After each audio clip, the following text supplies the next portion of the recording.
Il y a quelques semaines, un mystérieux virus faisait son apparition lors d'une croisière de luxe.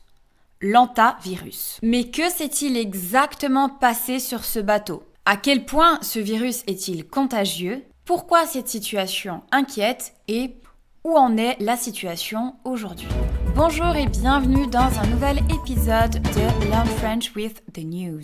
Aujourd'hui, nous allons parler de l'hantavirus, plus précisément des cas détectés sur un bateau de croisière de luxe, le MV Ondius. Nous allons rester très factuels sur la situation. L'objectif est vraiment de pratiquer le français et d'apprendre du nouveau vocabulaire avec un sujet d'actualité dont le monde entier parle depuis quelques jours. L'objectif n'est pas du tout d'être alarmiste, donc avant de commencer, je veux juste rappeler les déclarations de l'OMS, donc de l'Organisation mondiale de la santé. Selon eux, il ne s'agit pas du tout du début d'une nouvelle pandémie, et le risque pour la population générale est présenté comme faible si les mesures de santé publique sont bien appliquées. Comme d'habitude, vous pouvez bien sûr consulter ou télécharger la transcription et la fiche de vocabulaire qui reprend l'ensemble des mots que nous allons voir dans cette vidéo.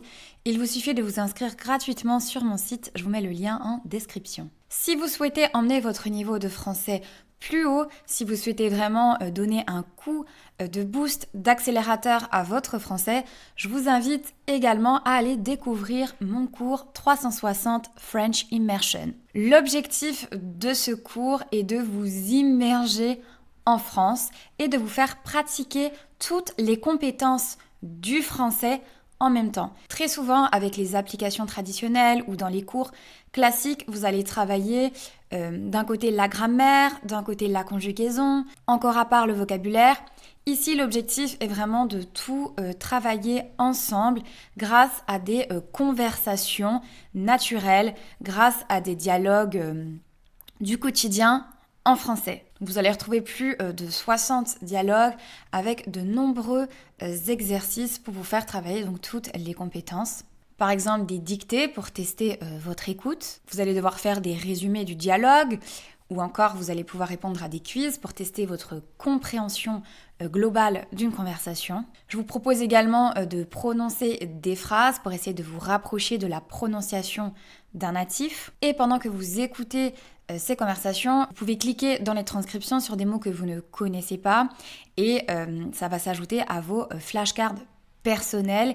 Et ensuite, ma plateforme va vous proposer de réviser tous ces mots de vocabulaire. Donc ce sont des mots qui sont importants pour vous, qui vous intéressent. Donc c'est fini les listes interminables de vocabulaire à apprendre par cœur et qui n'ont pas forcément d'intérêt pour vous. Afin de vous permettre de tester ce cours, de voir si mes méthodes d'apprentissage vous correspondent, je vous offre 7 jours. Donc il suffit de vous inscrire, je vous mets toutes les instructions dans la description de cette vidéo. Et en plus des 7 jours offerts, vous avez également moins 20% avec le code NEWS20. Qu'est-ce qui s'est exactement passé sur ce bateau? Comment toute cette histoire a-t-elle débuté? L'histoire commence avec le MV Ondius, un bateau de croisière de luxe. Le navire est parti d'Ushuaia en Argentine le 1er avril 2026. À bord, il y a environ 150 passagers et membres de l'équipage d'une vingtaine de nationalités différentes. Quelques jours plus tard, un passager néerlandais de 70 ans commence à avoir des symptômes, de la fièvre, des maux de tête, des douleurs abdominales et de la diarrhée. Il meurt le 11 avril à bord du bateau. Sa compagne, une néerlandaise de 69 ans, commence ensuite elle aussi à présenter des symptômes. Elle quitte le bateau à Sainte-Hélène, elle va prendre un avion pour Johannesburg en Afrique du Sud et mourir le lendemain de son arrivée à l'hôpital.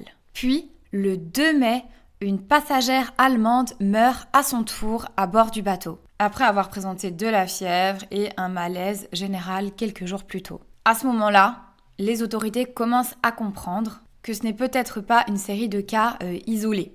Donc il y a un lien entre ces décès. On parle alors d'un foyer d'infection. Au début du mois de mai, le MV Ondius se trouve dans l'Atlantique, près du Cap-Vert. Le bateau aurait d'ailleurs dû faire un stop, faire un arrêt le 4 mai au Cap-Vert, mais les autorités du pays ne l'ont pas autorisé à accoster pour des raisons de santé publique. Les passagers sont donc restés confinés à bord. Le bateau devait ensuite rejoindre les îles Canaries, en Espagne, pour permettre l'évacuation des passagers. Le mercredi 6 mai, le navire a alors quitté la baie de Praia, au Cap-Vert, en direction de Tenerife, donc c'est une île dans les Canaries. Le dimanche 10 mai, le bateau arrive aux Canaries, à Tenerife, après 3 jours de traversée depuis le Cap-Vert. Le journal Le Monde décrit ce moment comme la fin d'un cauchemar pour les passagers à bord. Ce jour-là, 94 personnes de 19 nationalités différentes vont être débarquées, vont être évacuées du navire, selon la ministre de la Santé espagnole. Donc, j'ai parlé de 19 nationalités, c'est un point qui est assez important, parce que justement le fait qu'il y ait beaucoup de nationalités différentes, donc de personnes qui viennent de pays différents dans le monde, peut faire un peu peur en ce qui concerne une propagation mondiale du virus. Ces passagers vont ensuite être rapatriés par avion dans leurs différents pays, comme les États-Unis, les Pays-Bas, la France ou encore le Royaume-Uni. Alors pourquoi est-ce que ça inquiète la population et les autorités ? Eh bien, ce n'est pas seulement donc, le nombre de cas, mais c'est aussi le type de virus. Le virus qui a été identifié, c'est l'hantavirus des Andes. C'est une souche rare et selon le journal Le Monde, elle a été détectée chez les 3 personnes décédées. Et pourquoi ça peut être inquiétant que ce soit cet hantavirus des Andes ? Eh bien parce que c'est un type d'hantavirus qui se transmet entre humains, donc de l'homme à l'homme. Et elle se transmet principalement par les voies respiratoires, donc par des gouttelettes de salive. Le taux de mortalité de cette forme d'hantavirus est également assez élevé puisqu'il peut atteindre les 40%. Mais il faut nuancer, comme je l'ai dit au début de la vidéo, les autorités sanitaires et l'OMS insistent, ce virus n'est pas aussi contagieux que le Covid-19 parce que évidemment, cette histoire, elle peut rappeler les prémices de la pandémie de 2020. L'OMS déclare également que la situation peut rester limitée si les mesures de santé publique sont respectées. Donc ce n'est pas une situation à banaliser, donc à minimiser, mais on n'en est pas du tout à ce stade à une nouvelle pandémie mondiale.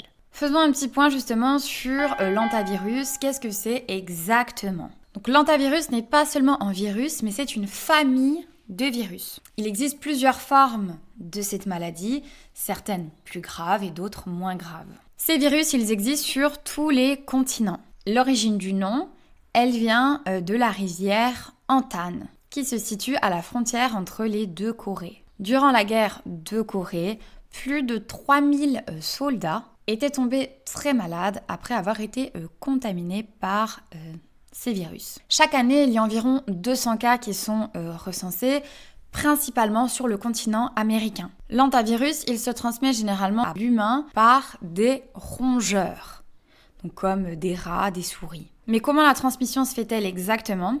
Eh bien, soit via une morsure, mais, et c'est plus probable, ça peut être par un contact avec les déjections de ces rongeurs. Donc par exemple, si des aérosols sont contaminés avec de l'urine de rat ou de souris et qu'ensuite ils sont utilisés par un humain. La transmission, elle peut aussi se faire par l'inhalation, donc quand on respire, de la poussière qui a été contaminée. Donc je vous le disais, dans le cas du MV Ondus, la souche identifiée, c'est la souche des Andes. Et elle a cette capacité de transmission interhumaine. À ce stade, l'OMS suppose que les personnes n'ont pas été infectées à bord du bateau, mais plutôt que un ou des premiers cas auraient été infectés avant le départ du bateau, donc en dehors du navire, et qu'il y aurait ensuite eu une transmission interhumaine, donc entre les passagers ou le personnel de bord. Les 2 maladies les plus connues causées par une infection à un hantavirus sont le syndrome pulmonaire hantavirus, donc le SPH,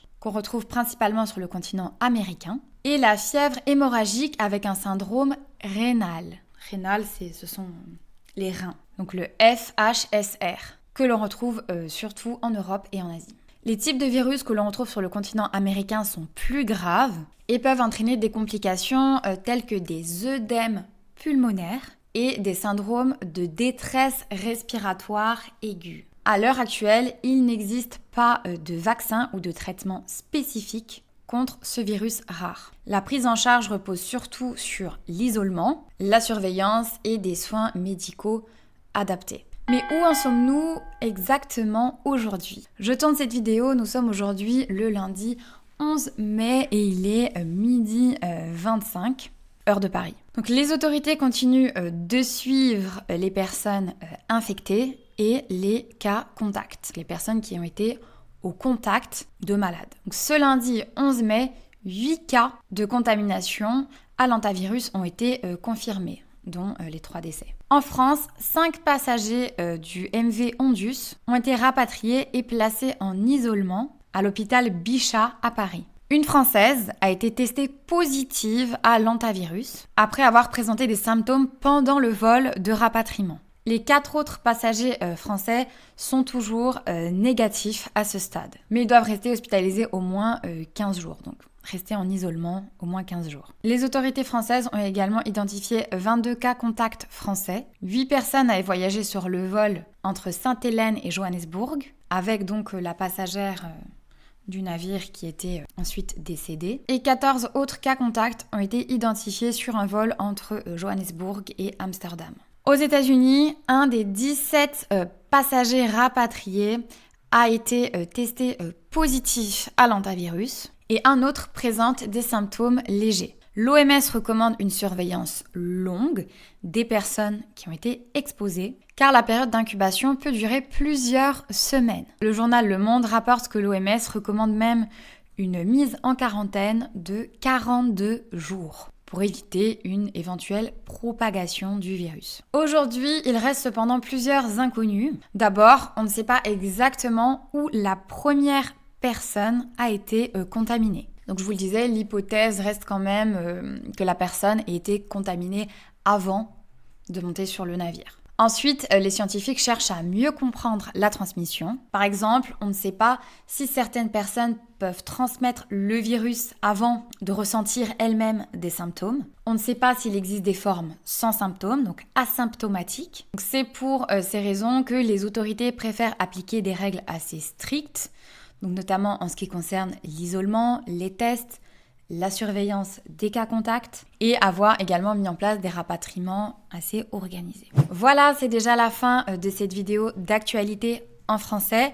N'hésitez pas à mettre en commentaire si vous avez des infos supplémentaires, car j'imagine que la situation va évoluer dans les prochains jours. Ça vous permettra à la fois de pratiquer votre français et également de continuer à informer la communauté d'Hello French sur ce sujet.